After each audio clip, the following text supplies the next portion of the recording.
Accordingly, it is the sentence of this court, Hanson Bryant, that you serve a period of incarceration in state prison. Court hereby terminates your post-release control, and I am imposing the balance through November 15th of 2020. I believe that comes up to 623 days according to the DRC's calculation. The court sentences you to prison on count 1, aggravated burglary, felony 1, for 8 years. Midnight to 0:20. Hanson Bryant is before the court for sentencing on serious felony convictions, including aggravated burglary, aggravated robbery, and 3 years on the firearm specification. Court sentences you on count 3, aggravated robbery, felony 1, to a period of incarceration in state prison for 8 years, plus 3 years on the firearm specification. The court sentences you on count 6, weapons under disability, felony 3, for 36 months. And on count 7, CCW, felony 4, for 18 months. The court makes the 2 weapons charges, count 6 and 7, concurrent with each other and concurrent to all of the other charges, the offenses. However, the court makes the 2 F1s consecutive with one another. And therefore, the order of serving your prison time would be PRC time first, followed by the gun spec on count 1, followed by the gun spec on count 3, followed by count 1, followed by count 2, for a total of 22 years with credit for 231 days. The court determines that you have or will have the ability to pay restitution. Fuck your courtroom, you racist ass bitch! Fuck your courtroom, man! You racist as fuck! You racist as fuck! Nigga, 22 fucking years! You racist ass bitch! You ain't shit! Nigga, gay surgeon, lethal surgeon told me about that bullshit. Actually, you know what? Bitch. Remember when I said that you had some remorse? You never gave me probation. Wait a minute. You never gave me a chance. When I said that you had a certain amount of remorse, I was mistaken. The court determines that maximum imprisonment is needed. So it's 11 years on count 1 and 11 years on count 3. You racist bitch! You ain't shit! Hanson, calm down, bro. Let me up the courtroom, man! Take him out. Hey, just take him out. Just take him out. Get out of You here. racist! That shit bullshit! Get out. You racist as fuck! Hey, take him out, please. Hey, take him out, please. I love you, bro. I love you, man. Don't worry. I love you, Chad. So that's 28 years with credit for 231 days. I don't want to hear it, man. Let me out. Let's go. Let me out. Hold on. I don't want to hear it. Go. Let me out. Let him go. Let me out. Let's take him out. Let me out, man. I swear to God, turn up in this bitch. Does counsel waive the Oh, man, God, get on me. Let me out. counsel waive the client's presence for the remainder of the advisements I have to give? Yes, Your Honor. All right, you can take them. Gangster, bitch. You are a gangster. Hey, thank you, Dennis. Thank you, sir. Court determines that the defendant has shown no remorse whatsoever. I was giving him remorse, a certain amount of remorse in mitigation of the sentence. The defendant has shown me that he has no remorse whatsoever, and therefore the court determines that maximum imprisonment is needed. He poses the greatest likelihood of VO2, 206 to 317. The turning point comes after Bryant reacts angrily to the court's 22-year sentence and accuses the judge of racism. The judge immediately withdraws any credit previously given for remorse, finding that Bryant has shown none. The sentence is then increased to a staggering 28 years in prison. Recidivism. All right, our next file this morning is People of the State of Michigan versus Gregory Miller. Ms. Morris, do we have any victim impact statement to be made today? I believe it's attached to the PSI, Your Honor. Other than that, no. Mr. Miller is no stranger to this court. I think the PSI does a good job in laying out a lot of his prior convictions.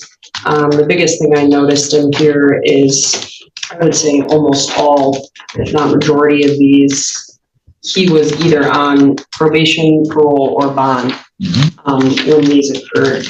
I think that goes to show he is not a good candidate for any type of probation. He has several assaultive priors, including domestic violence as well as just assault and batteries. On top of that, other domestic violences which have been pled down. He's not done well on probation in the past. He has several violations ranging from, which I think goes to show that the recommendation is appropriate in this case. Other than his prior convictions, I would just like to focus the court on the victim impact statement. Although it's short, I think it's very powerful. And I know the police report does describe the injuries that the victim suffered in this case, but in my opinion, it does not do them justice.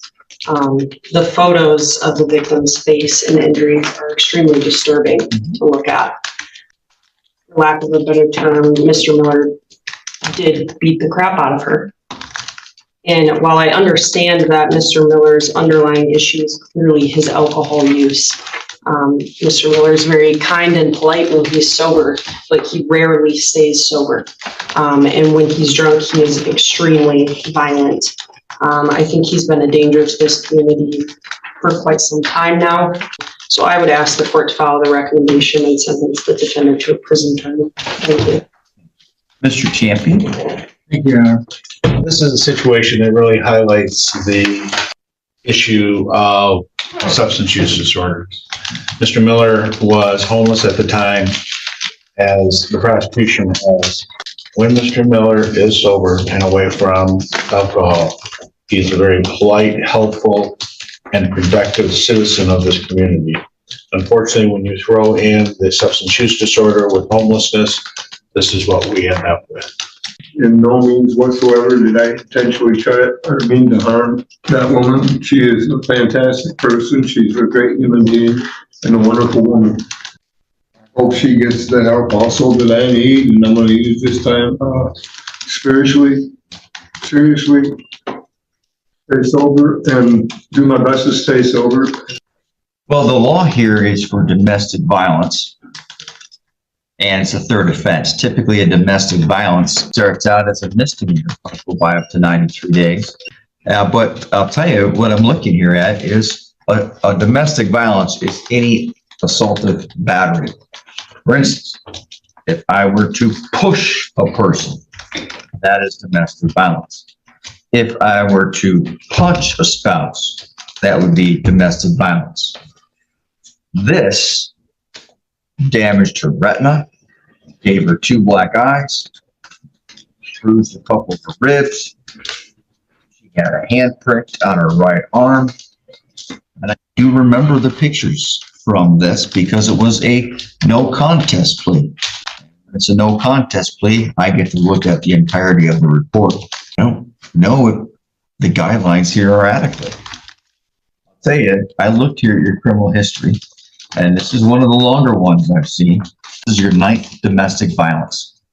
9. You have violated bond, probation, and parole countless times.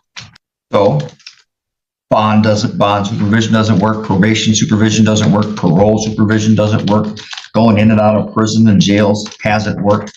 And at your age, and I'm going to say this, and I don't know how to say it other than just being honest, you have led a life, and this is what I wrote down, a life of boozing and drugs since I was 8 years old. In fact, since you were 9 years old.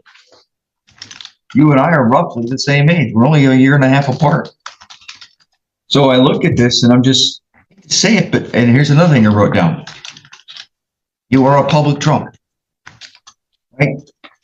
Disorderly persons drinking, drunk all the time in public, and nothing has worked. It's just your criminal history. There are 40 entries. And yes, I know some were dismissed, but 40 entries. You didn't pay for child support.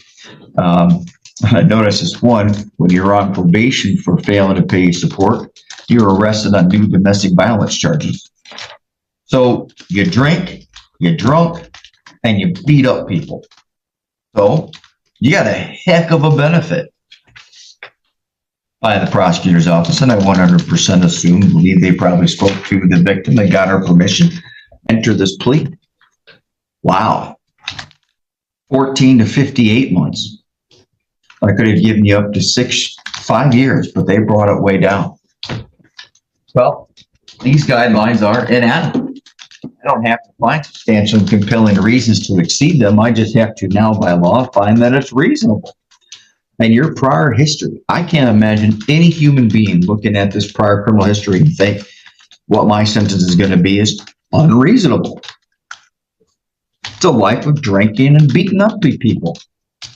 And I wrote down here, you are a danger to women.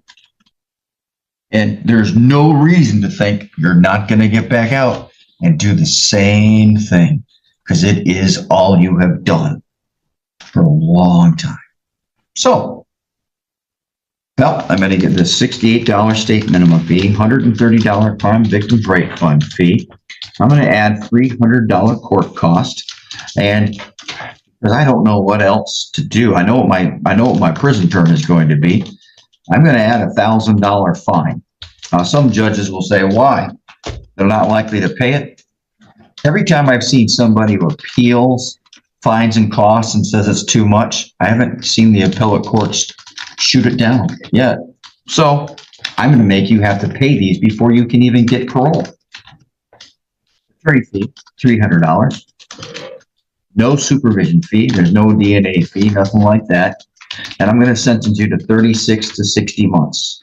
I find that that's not only proportionate and reasonable, I almost think it's inadequate.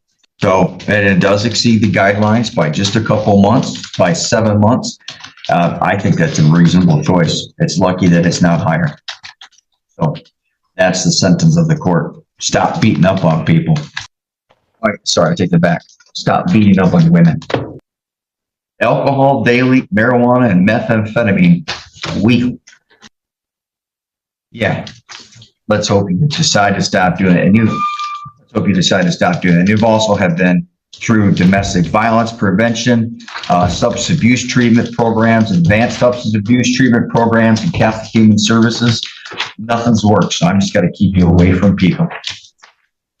I hope, though, you find sobriety, because you need it.